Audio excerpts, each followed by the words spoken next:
Welcome back, everyone, to the Flipping Truth with Wes and David, where we talk about reselling. And we talk about the reality behind the business. Two part-time resellers with full-time jobs, really full-time, sometimes really too much full-time, to be honest with you. And then But some. tonight's topic, though, is kind of interesting. Well, Wes has tonight's topic, but I think it's going to be something that's going to keep you guys entertained, and we're definitely going to have some fun talking about it. So, Wes, take it away. Future of reselling, my friend, the future of reselling. Our topic tonight in that future of reselling, why does reselling still work in 2026 in your mind? I think it still works because for a lot of reasons, but for the main reason is that reselling still has a very low barrier to entry. I mean, when you think about it, right? Where do most people start reselling? I mean, I know where we started reselling when we first started. We started with the stuff that we had in our house. I mean, we pulled stuff out from under beds, out of closets, out of the attic. I mean, we just started selling it. And, we put it on there. We didn't know really a whole lot of what we're doing. Even though I've been on eBay forever, I hadn't sold forever. I just sold off and on. But when we really started this and said, okay, we're going to do this, make some money, we had a lot of things to learn. So we got on there and kind of started, but I think it's why it still works now. I think because the barrier of entry is so low for people, it doesn't take much to start reselling. And I think that's the biggest key. It's not hard to do, but there's a lot to learn. It seems like it's easy in, especially during COVID times. Several years ago when we had COVID going on, a lot of people seemed like they got involved and invested in the reselling business, and I was not in that wave. I actually came in 2023. Mine was more of my wife comes in, plops stuff on the couch, and I'm like, what are you doing? That type of deal. And That's good. once I figured out what she was into, and then 2 days later, I'm in the thrift store with her. So you're right. You found it to be easy though, right? I mean, Well, I don't know if easy is the word. I found entry was easy, and I thought when I went to my first estate sale buying all those Beanie Babies, I thought, wow, this is like fish in a barrel, right? it's like making money. It's like printing it yourself. I know all these people are just passing by these rooms, and I'm just pulling every single Beanie Baby they got. Lesson learned. Like we say, you don't lose, you learn. That's right. That's right. Why do you think talking about this though actually matters to resellers in today's world? I think it's just become kind of mainstream. That's what I feel like. I mean, when you think about it now, 10 years ago, I don't hardly remember. I mean, I think I would have seen somebody that might have been reselling if I was watching YouTube or, we didn't have TikTok at that time, but, I really wasn't into it. But even when I started in 2021. That I really got serious about it. There was there were some TikToks and there were some, YouTubers out there. And I think it mattered because we were seeing what they were doing. It seemed like everybody was flipping something, right? But I don't know. So, I mean, I just kind of felt like it mattered then because, well, I mean, I think it also matters to people too, because some people just need that extra income. I mean, think about it. It matters because it's something you can do, be proud of, and get behind, right? And I think that's part of it as well. I think that people, they want to succeed and they want something they can do. This isn't that, it's not easy, but it's not the hardest thing in the world. You're not doing nuclear science. I mean, it's, you're taking a picture of something and posting it on eBay, writing a good title, writing a description, and doing your best to price it. So that's why I think it matters. I think it still matters because it's something that people can get behind, and there's a lot of people doing it right now. So, and a lot of them are doing it for, like you said, a lot of different reasons. Has yours ever felt like a hobby? in the beginning, it did.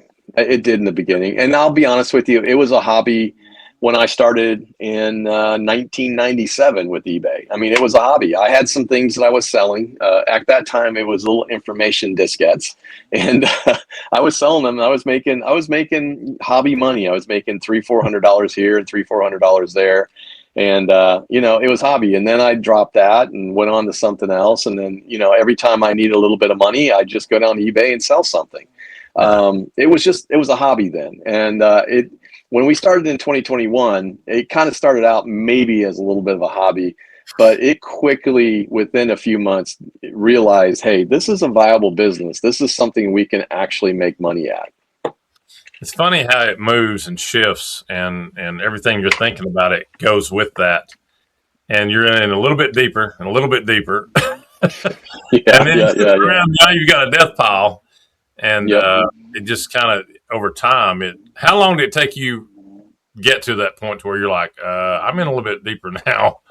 I'm treading out in the water. It was about 6 months. It was towards the end of 2001 when we started seeing, wow, there's really an opportunity, because we started in the summer. We started in July.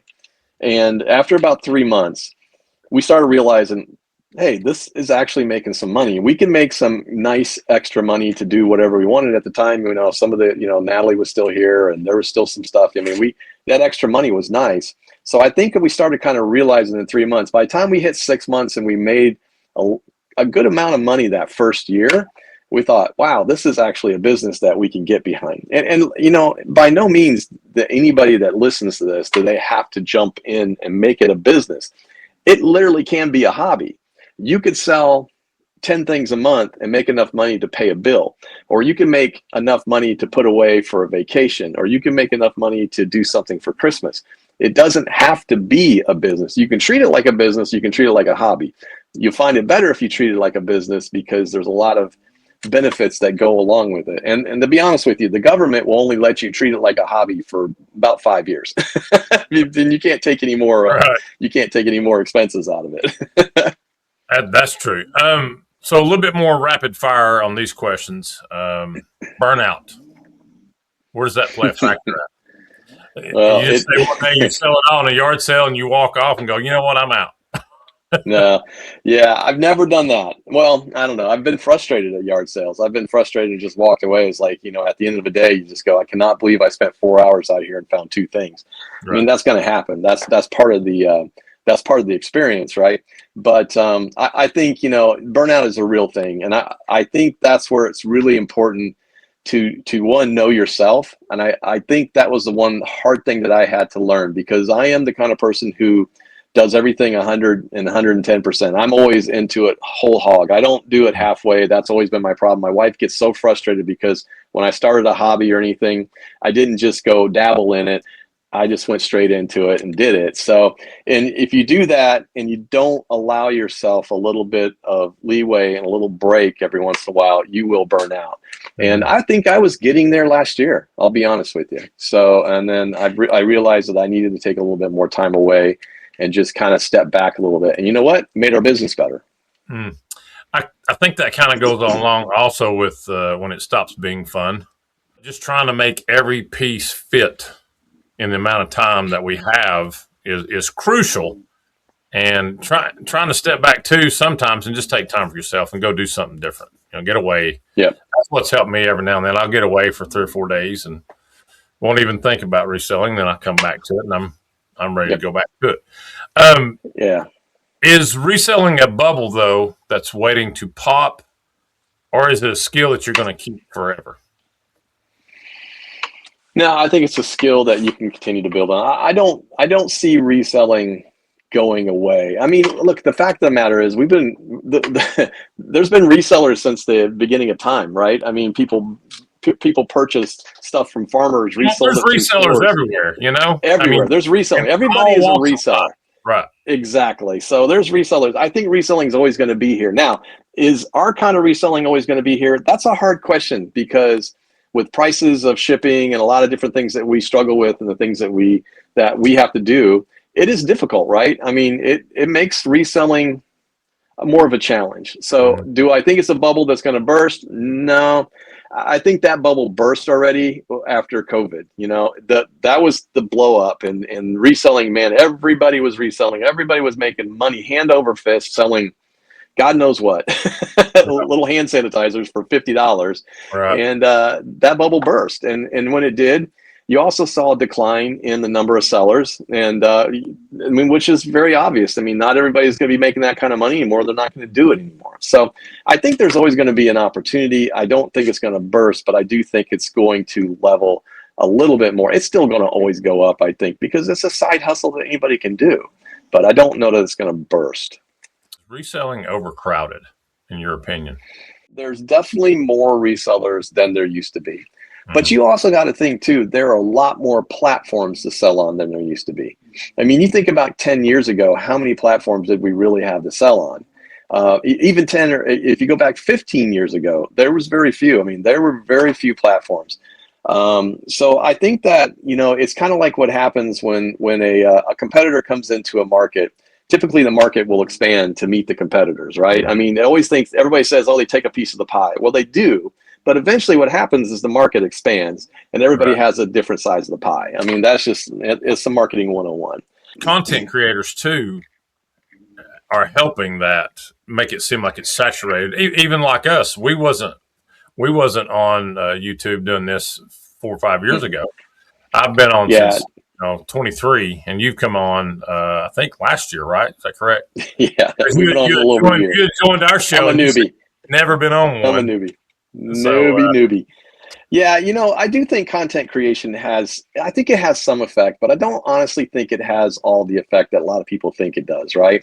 I mean, you think about how many subscribers we have. If we combined all of our subscribers, there's, 2,000 from all of us, I mean, and you think about it, we have some reach, but in reality, we're not giving away the secrets of everything out there. I've only had a few people come to me and go, hey, that was great. And I went out and picked some of that up and it worked great. That's super. I'm not worried about creating competition either through that because there's a lot of market. There's a lot of market. There's a lot of market. There's a lot of stuff out there. It's right. Like America has stuff at us, I guess. We just have all kinds of stuff. Yeah, we do. Too much stuff. Anyway, we've got to move on because, we are limiting ourselves. We're already at 15 minutes, but let's talk about, did you sell anything from last week's Death Pile Picks? What did I sell from last week's Death Pile Picks? I have not yet, but I have sent out offers. And I do have some other stuff that I have to put in from the Death Pile that I've been actually, though, Wes, you will be proud because we've been having this talk every week. I've actually got in this week. I did over 150 listings in the past 2 days, and that was all stuff from my Death Pile. So I'm using a great tool. It's called List Easier. I've been listing books, comics, trade magazines, discs, games, all kinds of stuff. And I've got a good process down. You can find it on my video, Breeze Flippers. I've showed it a couple times, but yeah, I've been going through the Death Pile, but I do have something I got to put in. I just realized it was sitting on a shelf and I look at it. Wait. That's the friendly side. There we go. It's new with tags. And I picked this up when we did the really big plush buy for a whole bunch of Pokemon. And, now you haven't sold that yet, or you're going to list it for next week? I haven't listed it yet. I haven't sold it, haven't listed it yet. And I got this little guy too that hasn't been listed yet. So he's got a little tail. Well, I have some plush, but let me talk about what happened for me last week. The Nintendo 64 controller, I actually sold that. Yay! Sold it for $24. It's gone now. Wow. And my World's Fair candle that I had, the blue one, if you remember that one, it sold for $10. So there you go. I sold two of my four items. So 50% last week. That's awesome, man. I love it. That's awesome. Here's what I have for this week. Now, I know Build-A-Bear don't sell very good, but this thing right here, this is from the World Wildlife Fund series. Oh, yeah. And make a little Joffrey. Yeah. Neat, but that's cool. Here he is, big old guy. I'm going to put him up tonight. That's great. And then, I had such great success, I decided I'm going to sell two of them. Now, you found two more. Yeah, well, I've got a few more left. I got chocolate scented tonight, and I'm going to go with the cinnamon scented. Are these all World Fair? Are they all World Fair? Oh yeah. I'll be darned. Did you buy the whole crayon box? Well, this is interesting because I picked these up last summer, and I believe it was last summer, and the guy said he's going to throw them away. He said, take them. I didn't pay a penny for them. So Oh man. Well, so everything's profit. That's wonderful, all man. profit, Those are straight. cool. Those are cool. Yeah, they're about 14 inches long. So Wow, um, man. That's here's my awesome. last thing I'm going to put up tonight. That's- Patrick, Patrick, I love it. He's about 20. huge. Yeah, he's about 26, 28 inches. He's ready to go. He's SpongeBob. I gotta stuff him. I'm Patrick. You're gonna stuff him in a plastic bag when you send Yeah. him. He's gonna ship Now, nicely. this is one that I'm mulling over. This has got pretty good comps on it. My question on this one is, would you buy this? Oh man, is it a helmet or is it just a stand? Oh gosh, that's cool. It's got the voice Yeah. activator in it too. Oh yeah, it's got the voice on it. So Oh my gosh, I it don't know. works. That would be hard. That would be hard. That would sit on my shelf for. That'd be one of those things like this up here. It would sit Yeah. on my shelf for a while, and I get some enjoyment out of it, and then If I I don't just sell sell it it to right someone else. now, this will be a future sale, but it's going to probably end up behind me somewhere. Because guess what? Yeah. I found this tonight in my death pile, Oh my gosh, no and my way. heart sunk. I remember buying this about probably April of last year. Oh gosh, that's awesome.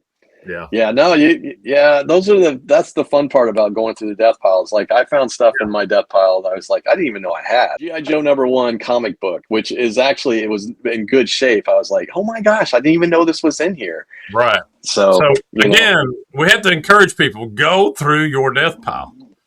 to your death pile. Yeah, because there's money there, guys. It's not a Right. death pile. It is a money pile. Money pile. It's Yes. a sale waiting to happen. So go Everything I through it. just showed you, though, right before our show tonight, I went through and grabbed it all, and I have none of it listed. So anyway, That is I got insane. one good. I got Well, one funny story for you. okay. This is a Under Armour Yeah, it top is nice. I liked. It's blue. You know, I thought I'm gonna pick this up. I picked this up a while back. I think it was for like $4.99. You see, it's Uh-huh. got the Pepsi logo. I went in. I got gas today, and I went into the store and I picked me up a drink and stuff. And there's a lady behind me, and she said, "Excuse me, sir," because there's a recycle thing on here from Pepsi too on the back of it. She said, "Do you all ever do coupons?" And I was like, "Are you talking to him or who are you talking?" She goes, "You're with Pepsi." I said, "No, ma'am." I said, "I'm actually a reseller, and I bought this at a thrift store, so I have nothing to do with Pepsi." That's funny. But, Yeah, you could be mistaken for a Pepsi guy. You should have said, "Yeah, sure, we do coupons all the time." all the time, all the time. Just All the time. yeah. Well, everyone, that's it for the Flippin' Truth. Hope you guys enjoyed it and had learned something on it. And we'd always learn something every time we come here. So, Wes, thank you. Got any final words? Hey, that's a flipping truth again. And now I believe this is episode number 7. And Dave, you want to kind of talk real quick about what we got coming up with our channel? Yes, we do actually have a channel that's going to come from, it's going to come from Wes's channel to its own channel. So we will be putting those videos all up on that channel, hopefully in the next 7 days. And we'll get all that done. And when we do, we're hoping you guys can hit the like and subscribe and help us kind of start growing the channel, because this is kind of what we want to do and talk a little bit. Again, you know, we're not trying to be gurus, but we're just talking about what works for us and what we've learned along the way. And you know, we're two old wise guys. No, you know us anyway. But yeah, we're going to be doing that real soon. So anyway, come check us out. Make sure you guys follow along, and we'll be letting you know when the next one comes out, what channel where it's going to be at. So Thanks, everybody, for watching. thanks, everyone.